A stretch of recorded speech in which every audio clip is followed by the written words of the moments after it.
Teknologi udah putus asa untuk mencegah bencana-bencana alam yang sudah diprediksi, Pak. Maka sekarang kita seorang mukmin, senjata kita cuma satu. Teknologi kita yang paling canggih cuma satu. Apa? Doa. Ad-du'a silahul mukmin. Doa itu senjatanya, teknologinya kaum orang beriman. Assalamualaikum warahmatullahi wabarakatuh.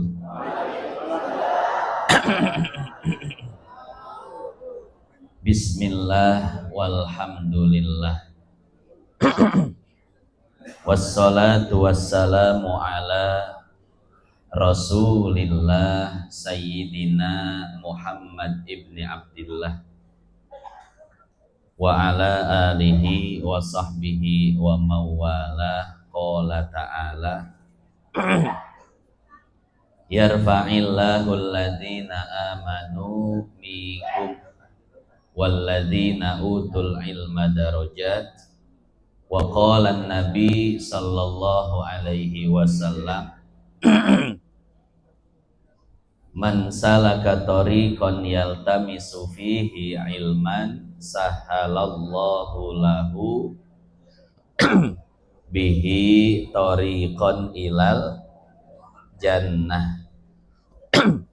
Yang saya hormati dan saya muliakan segenap hadirin wal hadirat jamaah Majelis Taklim Aisyah Basuni, wabil khusus sahibil majlis, orang tua kita Bapak Haji Omin dan Ibu Hajah Kokom beserta seluruh keluarga.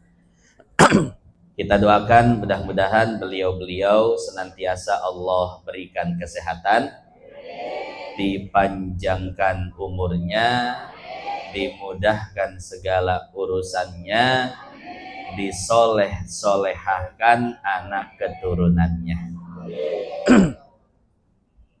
Begitu pula yang sama-sama kita hormati dan kita muliakan para guru kita, Ustadz Haji Basit, Ustadz Hashim, Ustadz Syamsul Hadi, Ustadz Samin, Ustadz Dedi, dan guru-guru yang lainnya. Ustadz Uye juga. Mana Ustadz Uye? Oh, di pojok. Begitu pula para orang tua, para tokoh, para sesepuh, ibu-ibu DPR juga. Mana ibu-ibu DPR? Yang luar biasa, Pak. Ya, selalu berkhidmah kepada Majelis Taklim Aisyah Basuni. Kita doakan mudah-mudahan ibu DPR, bapak DPR, dan seluruh yang berkhidmah ke majelis ini, kita doakan mudah-mudahan Allah luaskan rezekinya, dimudahkan segala urusan-urusannya. Bapak-bapak, ibu-ibu, dan segenap kaum remaja yang mohon maaf tidak bisa disebutkan satu persatu namanya, namun tidak mengurangi rasa hormat dan takzim saya kepada beliau-beliau semua. Hadirin hadirat yang dimuliakan Allah, hari ini adalah hari Sabtu, tanggal 10 Januari tahun 2026. Itu tanggal Masehinya. Tanggal Hijriahnya kira-kira tanggal berapa Bapak Ibu? Tanggal 21 Rajab tahun 1447 Hijriah. Artinya apa? Artinya sebentar lagi kita akan memasuki bulan suci Sya'ban heula. Abis Rajab, Sya'ban apa Roah? Ya, boleh bilang Sya'ban, boleh bilang Roah. Kenapa dibilang Roah? Karena di bulan Sya'ban itu kita rowahan. Rowahan itu artinya istirahat dari banyaknya aktivitas ibadah. Jadi di bulan Sya'ban itu kita istirahat dari memperbanyak ibadah. Agar apa? Agar kita kembali semangat di bulan suci Ramadan. Jangan sampai di bulan Sya'ban kita ibadah mati-matian, kemudian saat bertemu dengan bulan suci Ramadan sudah tidak semangat lagi ibadahnya. Ya, maka bulan Sya'ban ini bulan roah, banyak aktivitas yang harus dikurangi sebagai persiapan untuk menjalankan ibadah di bulan suci Ramadan. Setelah Sya'ban, Ramadan, ya. Nah, maka sebentar lagi kita akan memasuki bulan suci Ramadan. Pesan saya adalah jangan pernah bosan untuk memperbanyak ibadah. Kalau di bulan Rajab, ibadah utamanya apa? Memperbanyak istighfar. Selain istighfar juga jangan pernah bosan untuk hadir di acara-acara besar Islam seperti acara Rajaban, tabligh akbar, pengajian, dan lain sebagainya. Kemudian di bulan Sya'ban amalan utamanya apa? Memperbanyak sholawat. Juga ada malam nisfu Sya'ban dan acara-acara besar yang lainnya. Jadi jangan bosan untuk hadir di acara-acara besar Islam. Apalagi di bulan suci Ramadan. Di bulan suci Ramadan sangat banyak sekali amalannya. Salah satunya adalah, dan yang paling utamanya adalah membaca Al-Quran. Jadi setiap bulan ada amalannya masing-masing ya Bapak Ibu. Di bulan Rajab memperbanyak istighfar, di bulan Sya'ban memperbanyak sholawat, dan di bulan Ramadan memperbanyak baca Quran. Jadi intinya, yuk di 3 bulan ini sama-sama kita kerahkan seluruh tenaga dan kemampuan kita untuk memperbanyak ibadah kepada Allah. Karena ibadah kepada Allah itu menjadi pertimbangan bagi Allah. Apakah Allah akan menurunkan azab atau akan menurunkan rahmat di tempat tersebut? Ada sebuah kisah. Mungkin sebagian jamaah sudah dengar kisah ini. Satu ketika malaikat azab ingin menurunkan azabnya di negara Irak. Ini saya udah cerita belum di sini ya? Belum. Ada malaikat azab ingin menurunkan azabnya di negara Irak. Bu, ari negara Irak teh di mana? Di Kulon. Amun ti patung kuda ke mana? Ti patung kuda jauh kene ente.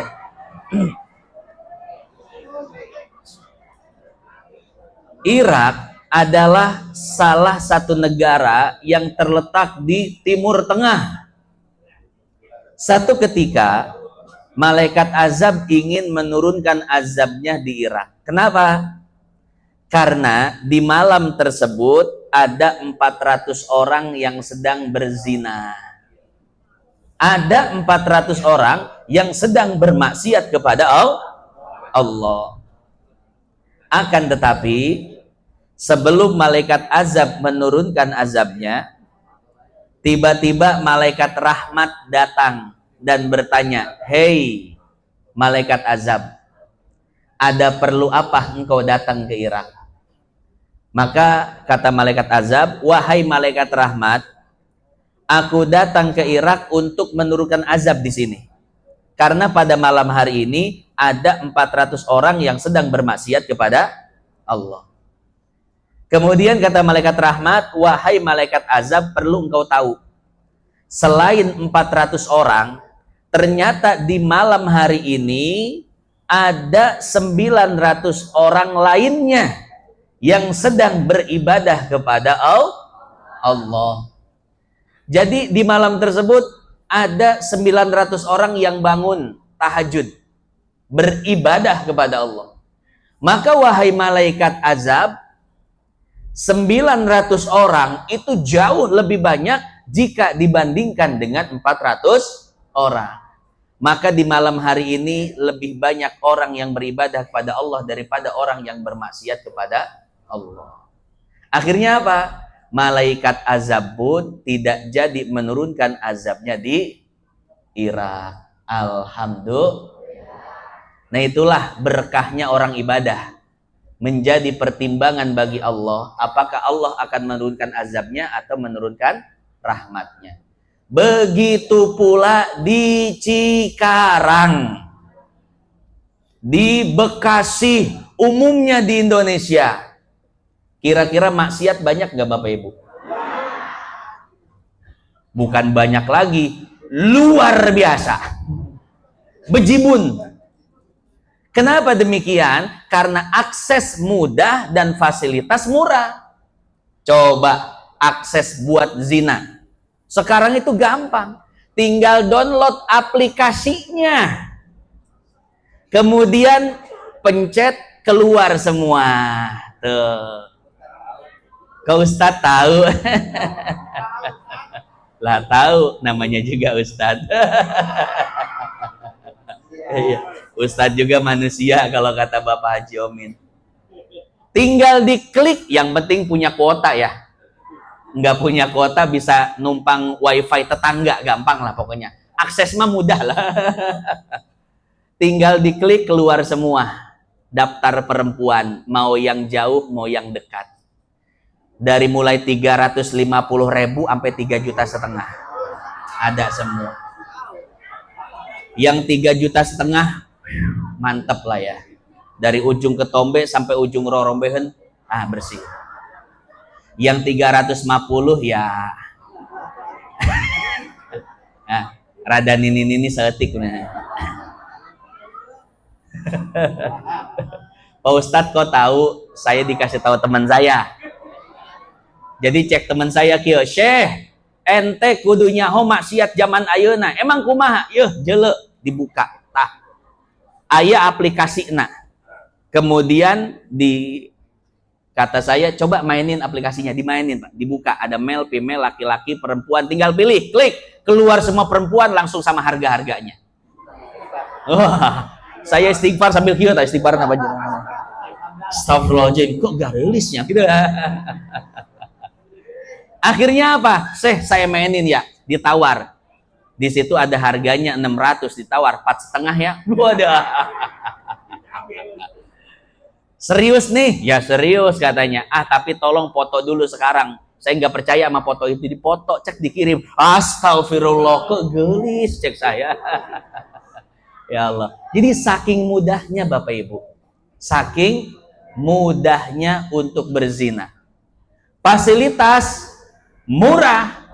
Oyo tahu Oyo? Saya sering cerita Oyo nih. Mulai 50.000 sampai 500.000 ada itu ya. Pak Haji tahu Oyo ya? Bos Oyo apa? Yang nggak tahu munafik katanya. Masya Allah. Pak Haji mah kelasnya bukan kelas Oyo, udah bukan. Masya Allah, tempatnya murah, fasilitas akses gampang, mobil asup.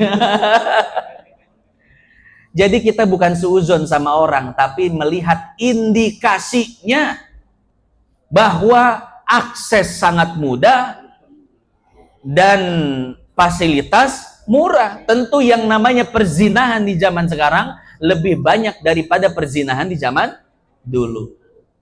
Belum lagi judinya.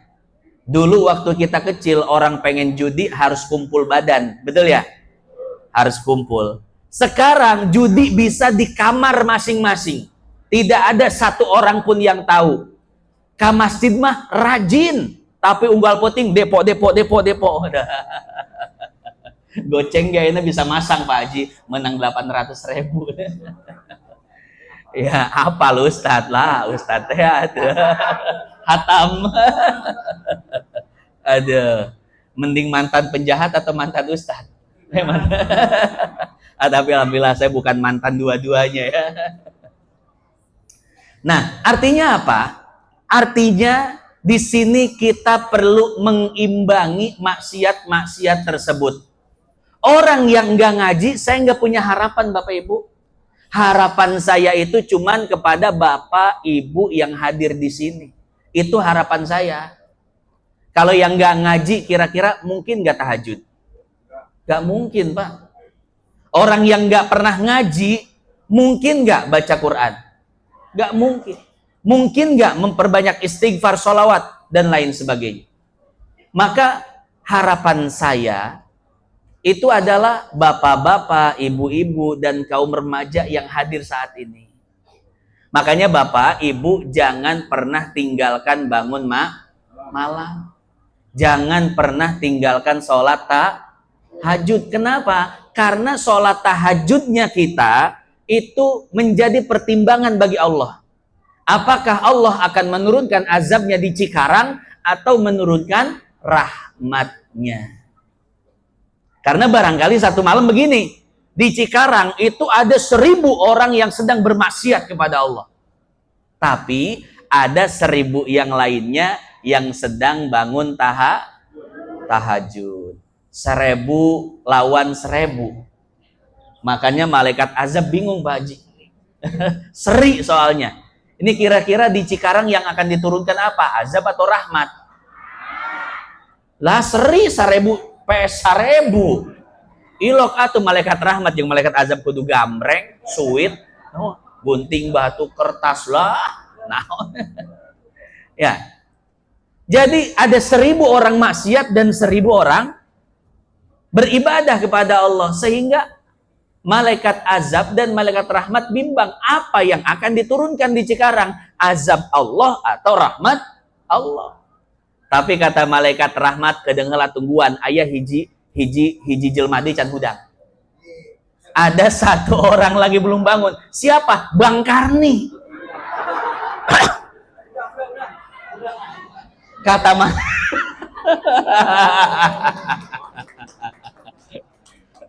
Kata malaikat rahmat, biasanya Bang Karni jam segini udah bangun. Kok malam ini nggak bangun? Ya sudah, penentuannya Bang Karni. Kalau dia bangun dan tahajud, maka Allah akan menurunkan rahmatnya di Cikarang. Tapi kalau dia nggak bangun, kerek sampai subuh, sampai pagi, Masya Allah, maka azab akan kita turunkan di Cikarang. Akhirnya malaikat rahmat nungguin aja. Iya kan? Kalau bahasa orang NU mah udah ngopi dan ngerokok tuh habis 3 batang nggak bangun-bangun ini.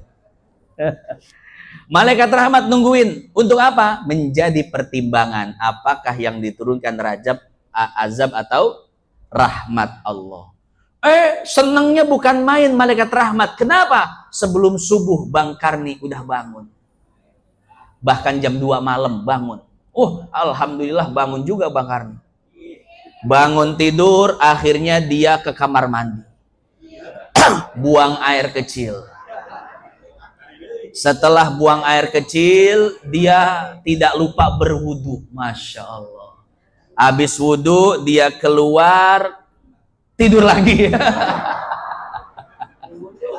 Aduh. Ya, meli wuduk. Ya Allah, kata malaikat rahmat, kirain mau tahajud, ternyata dia numpang kencing doang. Cuman kata malaikat rahmat, tapi tetap azab tidak bisa diturunkan di Cikarang. Kenapa? Walaupun Bang Karni tidak tahajud, tapi dia berzikir kepada Allah. Kapan dia berzikir? Tadi sebelum masuk kamar mandi, dia doa, Allahumma barik lana.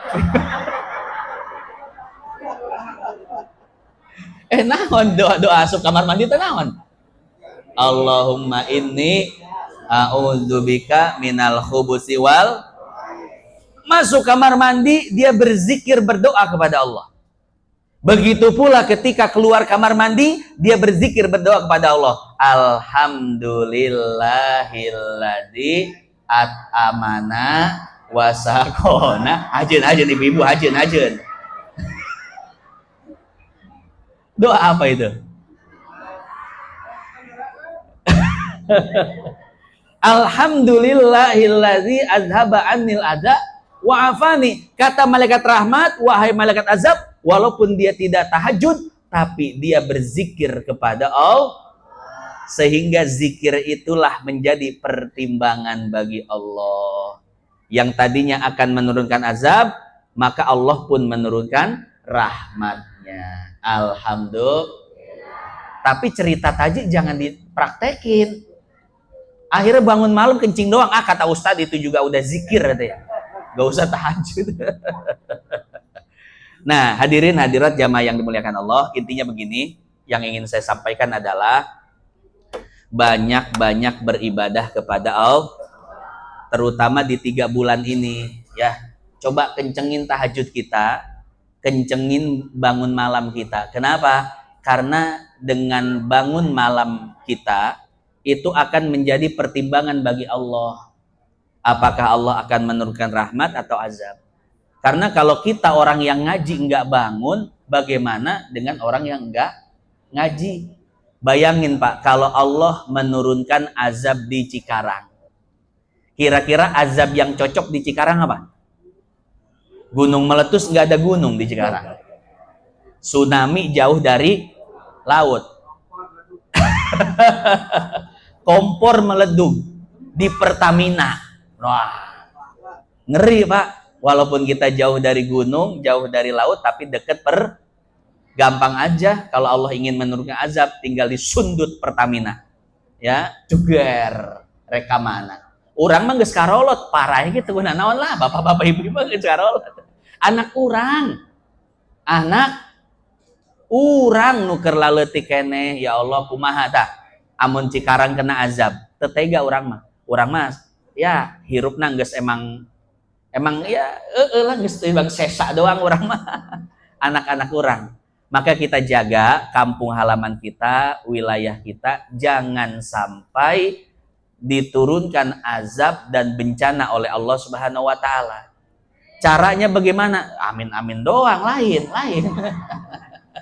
Hudang tahajud, minta kepada Allah keamanan. Bapak Ibu, kalau tahu keadaan bumi saat ini, nangis Bapak Ibu. Di zaman Nabi saja, Nabi pernah mengatakan, keadaan bumi saat ini itu seperti wanita yang sudah tua, bungkuk. Wanita yang sudah tua dan bungkuk.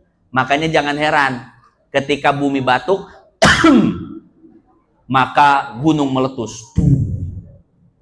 Ketika bumi buang angin, lumpur lapindo keluar. Bumi keringetan, banjir, longsor dan lain. Karena emang keadaan bumi sudah tua. Apalagi Bapak Ibu kalau tahu ilmu geologi, ilmu yang mempelajari bawah tanah bumi. Keadaan bumi itu sudah sangat mengkhawatirkan sekarang. Lempengan-lempengan tektonik yang melewati Jawa Barat sekarang sudah waktunya bergeser. Kalau bergeser terjadi tsunami, gempa bumi, megatrust yang bisa menyapu Jawa Barat, Pak. Belum lagi sesar Lembang yang ada di Bandung. Dulu kan di Bandung ada Gunung Purba, namanya Gunung Sunda. Besarnya luar biasa. Pernah hancur, mungkin ini sebelum zaman manusia ada ya, pernah hancur, meletus luar biasa sehingga gunung itu hancur dan sekarang hanya gunung-gunung anak-anaknya saja yang di pinggiran.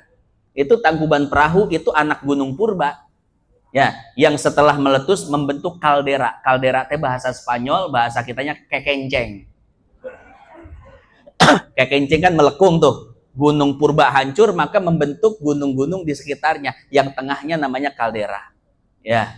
Nah, para peneliti mengatakan sekarang itu sesar Lembang sudah waktunya bergeser.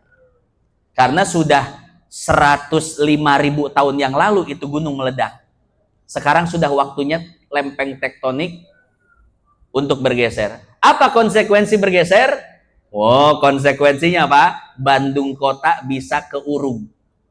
Terjadi longsor besar luar biasa di gunung-gunung Lembang yang akan menutupi Bandung kota, hancur sudah. Ya, jadi panjang lempengnya itu dari Maribaya sampai Padalarang, panjang. Belum lagi lempengan yang di dekat bendungan kita nih apa, Bendung Cirata sama yang di Cianjur. Itu kalau bergeser patah tak, kemungkinan bendungannya hancur, airnya melimpah ruah, Kemudian itu kalau di sana bendungan hancur, Karawang bisa jadi laut, Pak. Ya, belum lagi banyak sekali di kita ini. Khawatir, Pak. Danau Toba, dulu kan ada gunung purba namanya Gunung Toba. Ketika meletus, itu abu vulkaniknya sampai menutupi dunia. Oksigen susah, matahari nggak masuk. Sampai-sampai menewaskan 90% populasi manusia. Jadi manusia waktu itu tersisa cuma 10%, Pak. Gara-gara Gunung Toba meledak, hancur semua. Ya. Nah, makanya ngeri kalau tahu keadaan bumi saat ini. Maka saya nggak, kalau cuma ngasih-ngasih amalan gampang lah sama ustadz-ustadz yang lain itu, amalan di bulan ini itu. Saya ingin memperingatkan bahwa tempat dunia yang kita pijak saat ini sudah tidak aman lagi. Bahkan para ahli saja sudah putus asa. Ini mau pakai teknologi apa untuk mencegah bencana alam? Nggak ada yang bisa. Bencana alam yang dibuat oleh manusia seperti di Aceh dan lain sebagainya itu kecil. Tapi bencana alam secara alami yang diprediksi megatrust, bergesernya lempeng tektonik dan lain sebagainya, itu tidak ada yang bisa menanganinya, menyelesaikannya, menolaknya kecuali yang punya alam itu sendiri. Siapa? Maka senjata kita cuma satu, doa, ibadah itu. Ya, teknologi udah putus asa untuk mencegah bencana-bencana alam yang sudah diprediksi, Pak. Maka sekarang kita seorang mukmin, senjata kita cuma satu. Teknologi kita yang paling canggih cuma satu. Apa? Doa. Ad-doa silahul mukmin. Doa itu senjatanya, teknologinya kaum orang beriman. Makanya perbanyak istighfar di bulan Rajab, kemudian perbanyak taubat, perbanyak tahajud, perbanyak ngaji. Karena itu semua jadi pertimbangan bagi Allah. Apakah Allah akan menurunkan azab atau rahmatnya. Titik. Wallahu a'lam bishawab.